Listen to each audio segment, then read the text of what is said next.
Towns and cities are amongst humanity's highest achievements. However, they're also the settings for some of humanity's worst mistakes. They're the places where people can thrive and fulfill their potential, although they're also the places that sometimes, unfortunately, consign people to diminished lives. Lives of ill health, lives of poverty, lives of fear, of crime, of lost potential. In this short clip, I'd like to share with you some ideas about how we as designers can create places that give people the best possible chances of fulfilling their potential, that avoids the mistakes, the inadvertent mistakes of the past, has sometimes meant that people were consigned to these diminished lives. And in this, I hope, add to the discussion about making better places for people.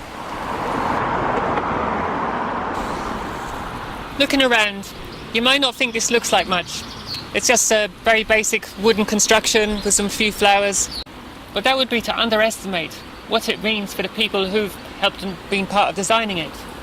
Places like this give people an opportunity to take control of their surroundings and to contribute to them and to make settings that can contribute to other people's quality of life. So what they've done here has created a bit of entry-level self-determination. What is finished at the end of this isn't just a flower bed and a seat, but it's a sense of achievement that people have had in the community, and it's skills that they've been equipped with that they can apply elsewhere and get a better sense of enjoying and living where they are.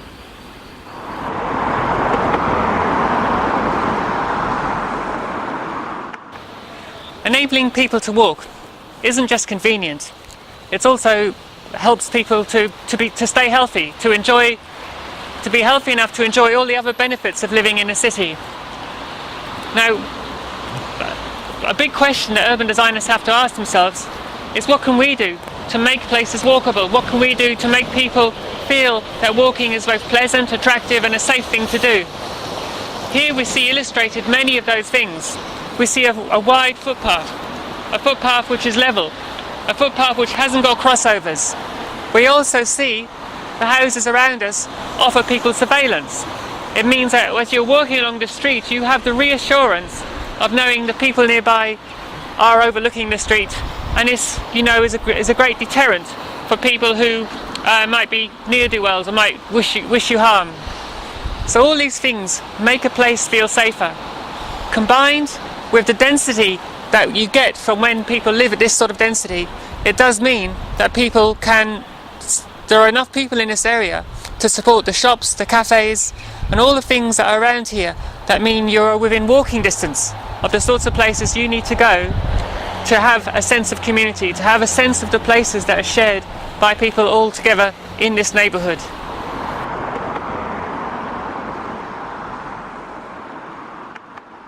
Accommodating cars in the city is a fact of life. Unfortunately, it's a challenge that all cities are required to make.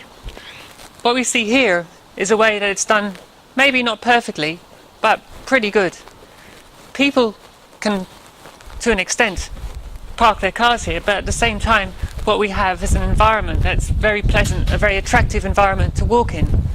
What they've managed to do here, perhaps more by luck than anything else, is reconcile walking and cars.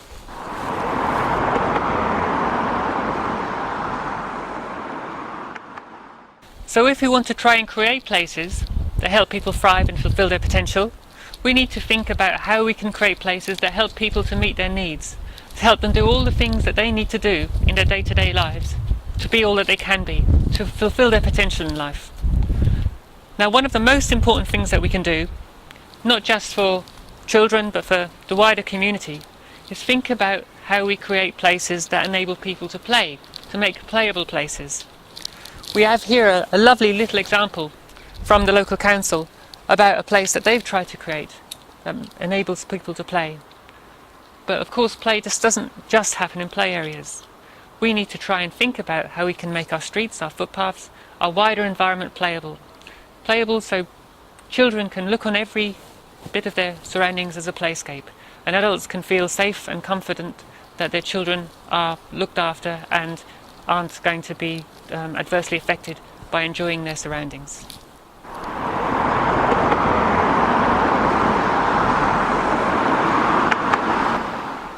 Of course, meeting people's needs isn't just a matter of providing them with practical things with the ability to walk or cycle or to get to the shops or to wherever they need to go easily. It's also a matter of providing them with something magical, something very special. And here we are in the Polygon in Hotwells in Bristol, and we have an example of somewhere magical, somewhere which is a wonderful composition of landscape and architecture, something that provides, I think, a wonderful example of what can be done with appropriate design, somewhere that people can get together and share a sense of community.